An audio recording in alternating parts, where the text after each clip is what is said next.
História da Redenção, capítulo 24. A Arca de Deus e o sucesso de Israel. A Arca de Deus era um cofre sagrado, feito para ser o repositório dos 10 mandamentos, lei que era a representação do próprio Deus. Esta arca era considerada a glória e força de Israel. O sinal da presença divina estava sobre ela, dia e noite. Os sacerdotes que ministravam diante dela eram sagradamente ordenados para o santo ofício. Usavam um peitoral guarnecido de pedras preciosas de diferentes materiais, os mesmos que compõem os 12 fundamentos da cidade de Deus. Dentro das bordas estavam os nomes das 12 tribos de Israel, gravados em pedras preciosas engastadas em ouro. Este era um riquíssimo e belo trabalho, suspenso dos ombros dos sacerdotes, cobrindo o peito. À direita e à esquerda do peitoral havia 2 grandes pedras que resplandeciam com grande brilho. Quando eram trazidos aos juízes assuntos difíceis que não podiam decidir, eles os encaminhavam aos sacerdotes, e estes inquiriam a Deus, que lhes respondia. Se ele aprovava e desejava garantir seu êxito, uma auréola de luz e glória repousava especialmente sobre a pedra preciosa à direita. Se desaprovava, um vapor ou nuvem parecia cobrir a pedra preciosa à esquerda. Quando inquiririam a Deus quanto a irem à batalha, a pedra à direita, quando circundada de luz, significava: ide e prosperai. A pedra à esquerda, quando sombreada pela nuvem, dizia: não ireis, porque não haveis de prosperar. Quando o sumo sacerdote entrava no lugar santíssimo uma vez por ano e ministrava diante da arca na solene presença de Deus, ele perguntava, e Deus frequentemente lhe respondia com voz audível. Quando o Senhor não respondia por voz, deixava que sagrados raios de luz e glória repousassem sobre o querubim que estava à direita da arca, em aprovação ou favor. Se seus pedidos eram recusados, uma nuvem repousava sobre o querubim à esquerda. 4 anjos celestiais sempre acompanhavam a arca de Deus em todas as suas jornadas, para guardá-la de todo o perigo e para executar qualquer missão requerida deles em conexão com a arca. Jesus, o Filho de Deus, seguido por anjos celestiais, ia diante da arca quando esta veio ao Jordão, e as águas se abriram diante de sua presença. Cristo e os anjos estiveram junto à arca e os sacerdotes no leito do rio até que todo Israel tivesse atravessado o Jordão. Cristo e os anjos estavam presentes no circuito da arca ao redor de Jericó e finalmente derribaram os maciços muros da cidade e entregaram Jericó nas mãos de Israel. Resultado da negligência de Eli. Quando Eli era sumo sacerdote, elevou seus filhos ao sacerdócio. Apenas a Eli era permitido entrar uma vez por ano no lugar santíssimo. Seus filhos ministravam à porta do tabernáculo e oficiavam na matança dos animais e junto ao altar de sacrifícios. Continuamente abusavam deste ofício sagrado. Eram egoístas, ambiciosos, glutões e depravados. Deus reprovou a Eli por sua criminosa negligência na disciplina familiar. Eli reprovou seus filhos, mas não os conteve.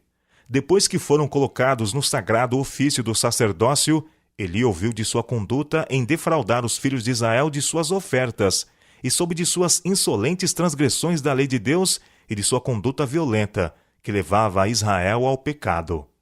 O Senhor fez saber ao menino Samuel os juízos que traria sobre a casa de Eli por causa de sua negligência.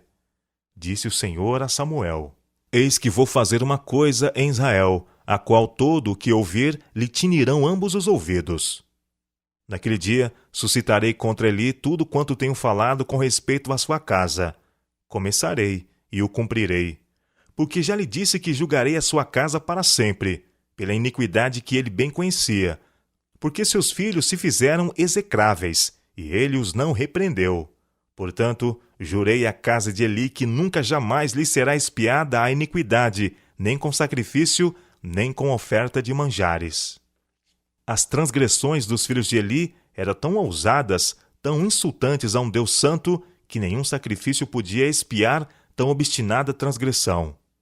Esses sacerdotes pecadores profanaram o sacrifício que tipificava o Filho de Deus, e por sua conduta blasfema pisavam sobre o sangue da expiação, do qual derivava a virtude de todos os sacrifícios. Samuel relatou a Eli as palavras do Senhor e disse Eli: É o Senhor? Faça o que bem lhe aprouver. Eli sabia que Deus havia sido desonrado e compreendeu que havia pecado. Aceitou que Deus assim punisse a sua pecaminosa negligência. A palavra do Senhor a Samuel, Eli a fez saber a todo Israel. Fazendo isso, pensava corrigir em parte sua passada negligência pecaminosa. O mal pronunciado sobre Eli não devia demorar. Os israelitas fizeram guerra com os filisteus e foram vencidos, e 4.000 deles foram mortos. Os hebreus ficaram temerosos. Sabiam que se outras nações ouvissem de sua derrota, seriam encorajadas a também fazerem guerra com eles. Os anciãos de Israel concluíram que este fracasso era porque a arca de Deus não estava com eles. Mandaram buscar em Sião a arca do concerto. Pensaram na sua passagem pelo Jordão e na fácil conquista de Jericó, quando conduziam a arca, e assim decidiram que tudo o que era necessário era buscar a arca e triunfariam sobre seus inimigos. Não compreenderam que sua fortaleza estava em sua obediência à lei contida na arca, que era uma representação do próprio Deus. Os corrompidos sacerdotes, Hofni e Finéias, iam com a arca sagrada, transgredindo a lei de Deus. Estes pecadores conduziram a arca para o arraial de Israel. A confiança dos homens de guerra fora restaurada e estava seguros da vitória. A arca é tomada. Sucedeu que, vindo a arca da aliança do Senhor ao arraial, rompeu todo Israel em grandes brados e ressoou a terra. Ouvindo os filisteus a voz de júbilo, disseram: Que voz de grande júbilo é esta no arraial dos hebreus? Então souberam que a arca do Senhor era vinda ao arraial, e se atemorizaram os filisteus e disseram: Os deuses vieram ao arraial. E diziam mais: Ai de nós, que tal jamais sucedeu antes! Ai de nós, quem nos livrará da mão destes grandiosos deuses? São os deuses que feriram aos egípcios com toda a sorte de pragas no deserto. Sede fortes, ó filisteus, portai-vos varonilmente, para que não venhais a ser escravos dos hebreus, como eles serviram a vós outros. Portai-vos varonilmente e pelejai. Então pelejaram os filisteus. Israel foi derrotado, e cada um fugiu para sua tenda. Foi grande a derrota, pois caíram de Israel 30.000 homens de pé. Foi tomada a arca de Deus, e mortos os 2 filhos de Eli, Hofni e Finéias. Os filisteus pensavam que esta arca era o Deus dos israelitas. Não sabiam que o Deus vivo que criou os céus e a terra e deu sua lei sobre o Sinai mandava prosperidade e adversidade de acordo com a obediência ou transgressão de sua lei, contida na arca sagrada. Houve uma grande matança em Israel. Eli estava assentado ao pé do caminho, vigilante, com coração ansioso de receber notícias do exército. Estava temeroso de que a arca de Deus fosse tomada e poluída pela hoste de filisteus. O mensageiro do exército correu a Silo e informou a Eli que seus 2 filhos tinham sido mortos. Suportou isso com certo grau de calma, pois tinha razões para o esperar. Quando, porém, o mensageiro acrescentou: A arca de Deus foi tomada. Eli cambaleou de angústia sobre sua cadeira, caiu para trás e morreu. Ele partilhou da ira de Deus que viera sobre seus filhos. Era culpado em grande medida de suas transgressões, porque criminosamente negligenciara reprimi-los. A captura da arca de Deus pelos filisteus foi considerada a maior calamidade que podia acontecer a Israel. A esposa de Finéias, prestes a morrer, chamou a seu filho Icabode, dizendo: Foi-se a glória de Israel, pois foi tomada a arca de Deus. Na terra dos filisteus. Deus permitiu que sua arca fosse tomada pelos inimigos, para mostrar a Israel quão vão era confiar na arca, o símbolo de sua presença, enquanto estavam profanando os mandamentos contidos na arca. Deus queria humilhá-los, removendo deles essa sagrada arca, sua jactanciosa força e confiança. Os filisteus ficaram triunfantes, porque tinham como pensavam o famoso Deus dos israelitas, que havia realizado tantas maravilhas por eles e feito deles um terror para os seus inimigos. Levaram a arca de Deus a Asdode e a colocaram num esplêndido templo, feito em honra ao seu muito popular deus Dagom, depositando-a ao lado do seu Deus. De madrugada, os sacerdotes desses deuses entraram no templo e ficaram aterrorizados ao encontrar Dagom caído no chão sobre o seu rosto, diante da arca do Senhor. Levantaram Dagom e o colocaram em sua posição costumeira. Pensaram que ele podia ter caído acidentalmente, mas na madrugada seguinte o acharam caído como antes, com o rosto em terra, e a cabeça e ambas as mãos cortadas. Os anjos de Deus, que sempre acompanhavam a arca, prostraram este ídolo insensível e depois o mutilaram, para mostrar que Deus, o Deus vivo, está acima de todos os deuses e que diante dele todos os deuses pagãos são como nada. Os pagãos possuíam grande reverência por seu deus Dagom, e quando o acharam ruinosamente mutilado e prostrado sobre seu rosto diante da arca de Deus, ficaram tristes e consideraram isso de muito mau agouro aos filisteus. Isso foi interpretado por eles como que os filisteus e todos os seus deuses deviam ser subjugados e destruídos pelos hebreus, e que o Deus dos hebreus seria maior e mais poderoso do que todos os deuses. Removeram a arca de Deus de seu templo idólatra e a colocaram num lugar à parte. A arca de Deus foi conservada 7 meses pelos filisteus. Tinham derrotado os israelitas e aprendido a arca de Deus, no que supunham consistir o poder deles, e imaginaram que estariam sempre em segurança e não mais teriam temor do exército de Israel. Mas em meio à alegria pelo seu êxito, um clamor foi ouvido por toda a terra, e a causa foi afinal atribuída à arca de Deus. Ela era transportada de lugar para lugar em terror, e a destruição da parte de Deus seguiu seu curso, até que os filisteus ficaram grandemente perplexos, sem saber o que fazer com ela. Os anjos que a acompanhavam guardaram-na de qualquer dano, e os filisteus não se atreviam a abrir a arca, pois seu deus Dagom tinha encontrado tal sorte que eles temiam tocá-la ou tê-la próximo deles. Chamaram sacerdotes e adivinhos e perguntaram-lhes o que devia fazer com a arca de Deus. Advertiram-nos de que a deviam mandar de volta ao povo a quem pertencia e mandar com ela uma custosa oferta pela transgressão, e que se Deus houvesse por bem aceitá-la, eles seriam curados. Deviam também compreender que a mão de Deus estava contra eles, porque haviam tomado sua arca, que pertencia apenas aos israelitas. Retorno a Israel. Alguns não estavam a favor disto. Seria demasiada humilhação carregar a arca de volta, e argumentaram que nenhum filisteu ousaria arriscar a vida em levar a Israel a arca de Deus, que havia trazido tanta morte sobre eles. Seus conselheiros aconselharam o povo a não endurecer o coração, como os egípcios e Faraó fizeram, e provocarem ainda mais aflições e pragas sobre si.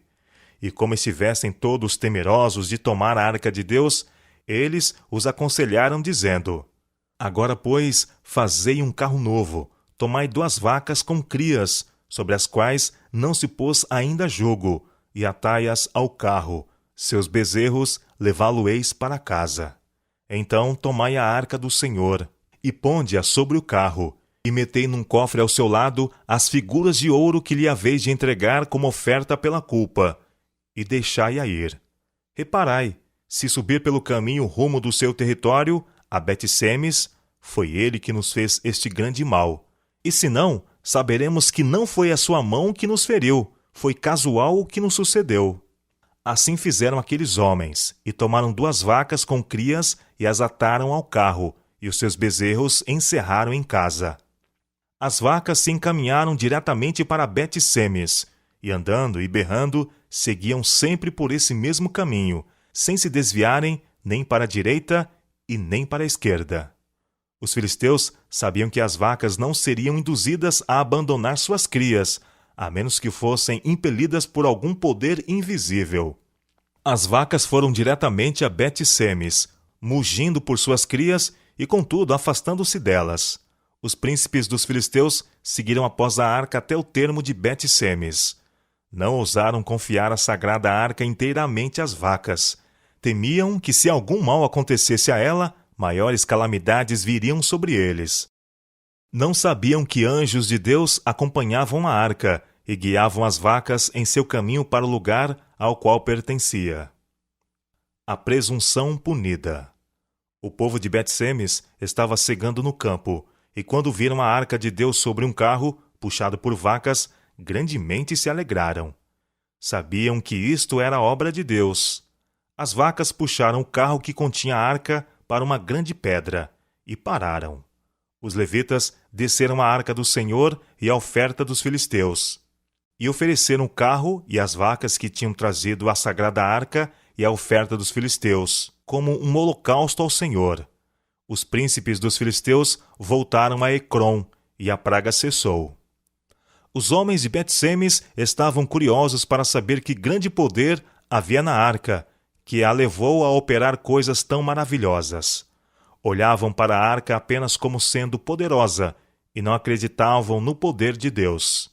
Ninguém, exceto homens sagradamente designados para este propósito, podia olhar para a arca descoberta, sem serem mortos, pois era como se olhassem para o próprio Deus. Como as pessoas satisfizessem sua curiosidade e abrissem a arca para contemplar seu sagrado recesso, coisa que os pagãos idólatras não ousaram fazer, os anjos de Deus que atendiam à arca mataram cerca de 5.000 pessoas. O povo de Bet-Semes ficou com temor da arca e disse: quem poderia estar perante o Senhor, este Deus santo, e para quem subirá desde nós? Enviaram, pois, mensageiros aos habitantes de Quiriate-Jearim, dizendo: os filisteus devolveram a arca do Senhor, descei, pois, e fazei-a subir para vós outros. O povo de Quiriate-Jearim trouxe a arca do Senhor para a casa de Abinadab, e consagraram seu filho para que a guardassem. Por 20 anos os hebreus estiveram em poder dos filisteus, e estavam grandemente humilhados e arrependidos de seu pecado, e Samuel intercedeu por eles, e Deus foi outra vez misericordioso com eles. Os filisteus fizeram guerra com eles, e o Senhor tornou a operar de maneira milagrosa por Israel, e venceram seus inimigos. A arca permaneceu na casa de Abinadab, até que Davi foi feito rei. Ele convocou todos os homens escolhidos de Israel, 30.000, e foi buscar a arca de Deus. Colocaram-na sobre um carro novo, e a levaram da casa de Abinadab.